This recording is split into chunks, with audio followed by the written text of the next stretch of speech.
Maharashtra news सदैव आपल्यासोबत। नमस्कार, गरजा महाराष्ट्राच्या या बुलेटिनमध्ये आपलं मनपूर्वक स्वागत। मी अयाज मोहसिन। सर्वप्रथम पाहूया आजच्या हेडलाईन्स।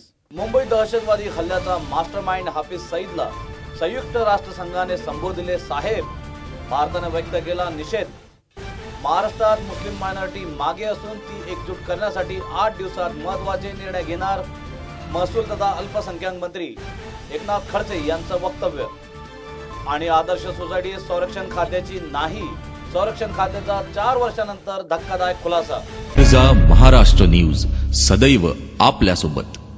आता पाहूया बातम्या विस्तारानं। दडगाव जिल्ह्यातील भुसावळ तालुक्यातील वरणगाव येथे बोलताना महसूल राज्यमंत्री एकनाथराव खडसे म्हणाले की महाराष्ट्र मुस्लिम मायनॉरिटी ही मागे असून ही मायनॉरिटी एकजूट करण्याची गरज आहे। त्याकरिता राज्य शासनाने या 8 दिवसात काही महत्त्वाचे निर्णय घेतले आहेत। त्यात पुढील आठवड्यात नंदुरबार येथे 50 मुलींकरिता व दडगाव येथे 100 मुलींकरिता वसतिगृह सुरू करण्यात येईल की जे फक्त मुस्लिम मुलींकरिताच असेल। दडगाव जिल्ह्यात लवकरच मायनॉरिटीकरिता पॉलिटेक्निक कॉलेज सुरू करण्यात येईल। त्याची सुरुवात 3 ते 4 महिन्यातच होईल। त्यात 50% मुस्लिम मायनॉरिटीचे व 50% खुले वर्ग असे 100 विद्यार्थी असतील। त्यातही मुलींकरिता 30% आरक्षण असेल, कारण जास्तीत जास्त मुलींना जवळच शिकता येईल असे प्रतिपादन खडसे यांनी केले। एका विवाह सोहळ्यात एकनाथराव खडसे वरणगाव येथे आले होते। त्यांच्या समवेत मध्य प्रदेशच्या शिक्षण मंत्री अर्चना चिटणीस आणि आमदार संजय सावकारे हे देखील जातीने उपस्थित होते।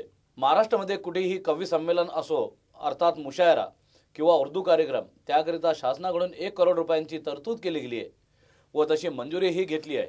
या वर्षीपासून उर्दू शाळांना जशी पूर्व कायम विना अनुदानित तत्वावर मान्यता मिळायची, त्यातील कायम हा शब्द काढून अनुदानित तत्वावर मान्यता असं देण्यात येईल व त्याला प्राधान्य देण्यात येईल। हा निर्णय यापूर्वी झाला होता, मात्र त्याची अंमलबजावणी झाली नव्हती। त्याची लवकरात लवकर अंमलबजावणी व्हावी याकरिता आम्ही प्रयत्नशील आहोत, अशी यावेळी महसूल मंत्री एकनाथराव खडसे म्हणाले। अभी अगले हफ्ते में 15 दिन में हम लोग नंदुरबार में एक 50 लड़कियों के लिए हॉस्टल की शुरुआत कर रहे हैं, जो खाली उसमें माइनॉरिटी की ही लड़कियां रहेंगी। और जलगांव में अपने यूनिवर्सिटी में 100 लड़कियों की व्यवस्था, और उसका उद्घाटन जो है अभी एक 15 दिन में नंदुरबार और जलगांव दोनों का भी हम करेंगे। इसलिए कर रहे हैं कि जून महीने से उसमें लड़कियां रहने की शुरुआत होना चाहिए। और मैं लड़कियों के एजुकेशन पे इसलिए जोर देता हूँ कि एक अलग व्यवस्था, हम जैसे माइनॉरिटी की मुस्लिम समाज में कुछ अलग व्यवस्था करने की जरूरत है, और इसलिए अलग हॉस्टल बनाए, अलग व्यवस्थाएं करें, अलग खाने की व्यवस्थाएं करें, सारी की सारी व्यवस्था अलग करने के लिए एक यहाँ ये व्यवस्थाएं की है। जलगांव जिले में एक माइनॉरिटी का पॉलिटेक्निक यहाँ खोले जाएगा। उसकी जो शुरुआत है इसी साल से होगी। साल से मतलब 3-4 महीने के बाद जगह ढूंढ रहे हैं। अगर वो जगह मिलती है तो माइनॉरिटी का पॉलिटेक्निक कॉलेज जो अपने जलगांव जिले में शुरू होगा, जिसमें 50% लड़के जो 50% लड़के माइनॉरिटी के रहेंगे और 50% लड़के खुले रहेंगे उसमें। और वहाँ भी लड़कियों के लिए 30% रिजर्वेशन होगा। 30% रिजर्वेशन खाली लड़कियों के लिए होगा, क्योंकि लड़कियाँ ज़्यादा से ज़्यादा घर के पास आके पढ़े, इंजीनियर बने, ये अपनी कोशिश रहेगी। और कई निर्णय लिए हैं अभी 8 दिन में कि मुशायरे या उर्दू के प्रोग्राम रहेंगे। उसके लिए पूरे महाराष्ट्र के प्रोग्राम को मदद करने के लिए 1 करोड़ रुपए का प्रावधान किया। उर्दू में लिखो, साहित्य करो, और इसलिए उर्दू के लिए 1 करोड़ रुपए का प्रावधान मंजूरी भी ले ली। मतलब ऐसा नहीं है, मंजूरी भी ले ली। मुंबईवर झालेल्या दहशतवादी हल्ल्याचा मास्टरमाइंड हाफिज सईदला संयुक्त राष्ट्र संघानं साहेब असे म्हटल्यावर भारतानं आपला तीव्र निषेध व्यक्त केलाय। मुंबईवरील दहशतवादी हल्ल्याचा मास्टरमाइंड आणि जमातुत दावा या दहशतवादी संघटनेचा म्होरक्या हाफिज सईदला संयुक्त राष्ट्र संघानं साहेबची पदवी दिली आहे। या मुद्द्यावर भारतानं युनोला स्पष्टीकरण द्यावे अशी मागणी केली आहे। या प्रकरणाची खरी सुरुवात 17 नोव्हेंबर रोजी झाली होती, पण अफगाणिस्तानमधील हेरातमधील भारतीय दूतावासावर झालेल्या दहशतवादी हल्ल्यामध्ये हाफिज सईदचा हात असल्याचा दावा भारतानं केला होता। संयुक्त राष्ट्र संघाच्या सुरक्षा परिषदेचे अध्यक्ष गॅरी क्विनलॅन यांनी भारताला उत्तर देत लिहिलेल्या पत्रामध्ये हाफिज सईदसाठी साहेब हा सन्मानजनक शब्द वापरल्यानं भारताच्या संतापाला पारावर उरला नाही। आदर्श गृहनिर्माण सोसायटी, शहीद विधवा आणि संरक्षण मंत्रालयातील कर्मचारी यांच्यासाठी कुलाबा येथे 31 मजली इमारत तयार करण्यात आली होती। तिचेच नाव आदर्श सोसायटी। अनेक वर्ष राजकारणी, नोकरशाह, लष्करी अधिकारी यांनी जमीन, मजल्याची जागा, निर्देशांक आणि सदस्यता यासाठी कमी बाजार दरात स्वतःला या सहकारी संस्थेत फ्लॅट मिळवण्यासाठी अनेक नियम मोडण्याचा कट रचला। संरक्षण खाते कालपर्यंत दावा करीत होती की ही जमीन त्यांची आहे, पण आता संरक्षण खात्याने सुद्धा हात वर केले असून त्यांच्याकडे अशा प्रकारचे कोणतेही कागदपत्र नाहीत असं म्हटलंय। आणि आश्चर्याची बाब म्हणजे संरक्षण खात्यानं हा निर्णय 4 वर्षांनंतर दिलाय। आदर्श सोसायटीच्या सदस्यांनी आता उच्च न्यायालयात धाव घेतली असून आता निर्णय कोणाच्या बाजूने लागतं हे पाहणे रंजक ठरेल। हमारे मेंबर हैं जो उनके पहले चीफ थे और बस इतना ही मैं कहना चाहूँगा। देखिए, आर्मी ने अब जाके 4 साल के कोशिश के बाद आरटीआई में जवाब दिया कि हमारे पास कोई डॉक्यूमेंट नहीं है प्रूव करने के लिए, और हम अब कोर्ट के पास जाएंगे ये डॉक्यूमेंट लेके। 12 जनवरी को हमारा हियरिंग है और हम माननीय कोर्ट के सामने ये पेश करेंगे अपना जो डॉक्यूमेंट हमें मिले हैं, और हमें यकीन है, पूरा भरोसा है कि हमें न्याय मिलेगा। इनके लिए हमने अप्लाई किया था 2002 में असल में, और हमें ये जमीन फाइनली मिला 2004 में। गवर्नमेंट ऑफ महाराष्ट्र को हमने तकरीबन 26 करोड़ का पेमेंट किया है, और उसके बाद हमें पात्रता मिली है, हमारे पास टाइटल डॉक्यूमेंट है। उसके बाद 2010 तक कोई प्रॉब्लम नहीं था, सारे सीसी मिले, कमेंसमेंट सर्टिफिकेट, ओसी मिला, ऑक्यूपेशन सर्टिफिकेट, एफएसआई के मुताबिक 1.32 कंज्यूम हुआ, 1.33 ऑथराइज्ड है, सब कुछ ठीक था।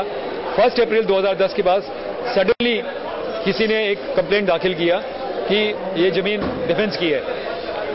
तब तक किसी ने कोई ऑब्जेक्शन नहीं किया। 2004 से यहाँ कंस्ट्रक्शन शुरू हुआ, 2010 तक कोई किसी का कंप्लेंट नहीं है, कोई किसी का वो नहीं है। 2010 में सडनली कहा कि ये जमीन डिफेंस। जोगेश्वरीमधील मेघवाडीमध्ये 3 बहिणी दारोदार भटकत असल्याचं चित्र समोर आलंय। 10 महिन्यांपूर्वी त्यांच्या आईचे निधन झाले। त्यातील एका मुलीचे वय 19 वर्षे तर इतर दोघी जणी अल्पवयीन आहेत। पण आता या मुली आम्हाला आमच्या बापापासून वाचवा असं म्हणत रडत आहेत। देवा समान असणाऱ्या वडिलांनी या तिन्ही मुलींसोबत असा काही अनुचित प्रकार केला आहे की जगातल्या कोणत्याही वडिलांना किंवा मुलीला लाज वाटेल। शर्मेची गोष्ट ही का हा व्यक्ती स्वतःच्या पोटच्या मुलींना देह व्यापारासाठी पाठवू पाहत आहे आणि या मुलींची उरली सुरली कसर पोलिसांनी भरून काढली आहे। कित्येक महिने त्यांची तक्रार घेण्यास टाळाटाळ केली जात आहे। मला माझ्या वडिलांपासून वाचवा, एक क्रूर वडिलांच्या या 3 मुली ओरडून ओरडून 3 महिन्यांपासून विनवण्या करीत आहेत, पण यांची विनवणी ऐकणारा कोणीच वाली नाही। पोलिसांची दारे सुद्धा कित्येक वेळा ठोठावली, पण निराशाच पदरी पडत आहेत। अनेक प्रयत्नांती या मुलींनी एका समाजसेविकेची मदत घेतली। प्रसिद्धी माध्यमांच्या दबावाखाली का होईना पण तक्रार दाखल करून त्या नराधम वडिलांना अटक करण्यात आली। पण प्रश्न हा उरतो की महिलांची सुरक्षा करणारी सिस्टीम इतके दिवस शांत का होती? जेव्हा या मुलींनी आत्महत्येचा अयशस्वी प्रयत्न केला तेव्हा प्रशासनाला जाग आली। या मुलींसोबत एकटे असताना अनुचित प्रकार करण्यात येत असत व विरोध केल्यास मारहाण करण्यात येत होती।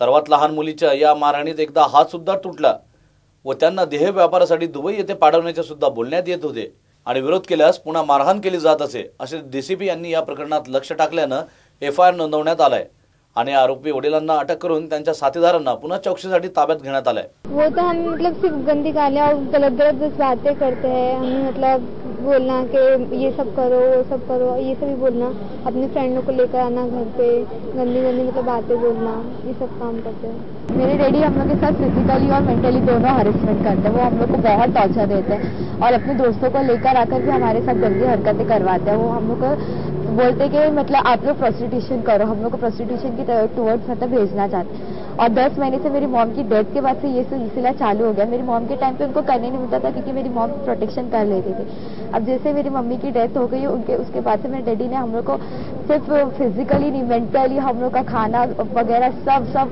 मतलब आप बोल सकते हम लोग को सिर्फ जहन्नम जैसे जिंदगी वो दे रहे हैं। जुल्म देते हैं, गंदी गंदी हरकत करते हैं, मारते हैं, तोड़ते हैं। मैं बीच में बोलूँ तो तेरी कान तोड़ दूंगा, लंडी बना दूंगा।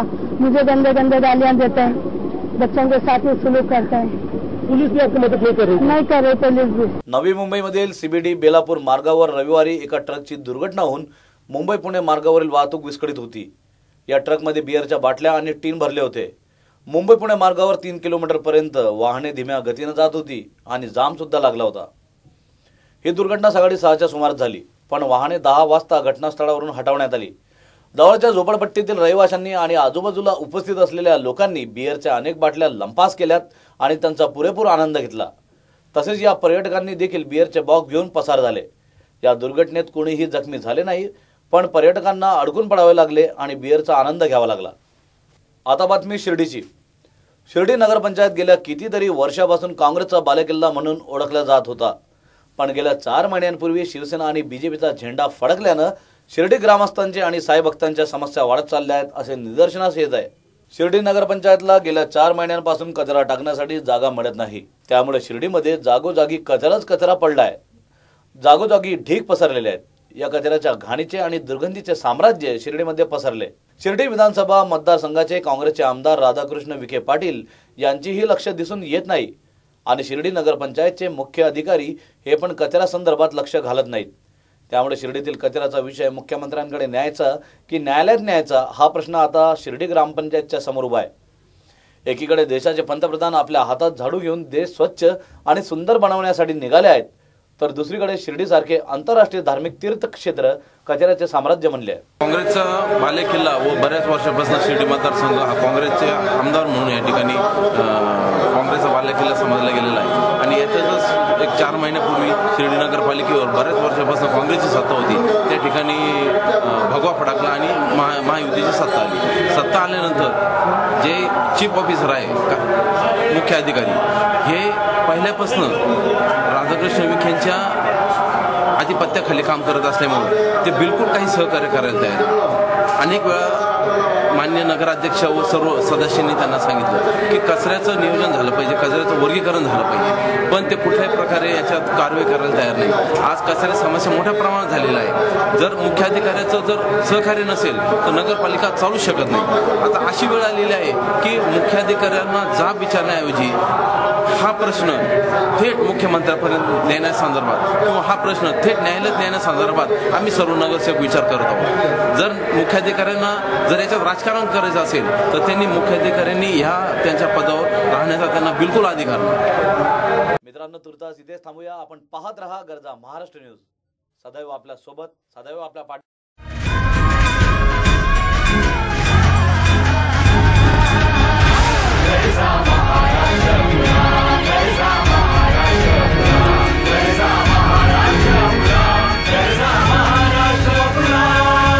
गरजा महाराष्ट्र न्यूज, सदैव आपल्या सोबत।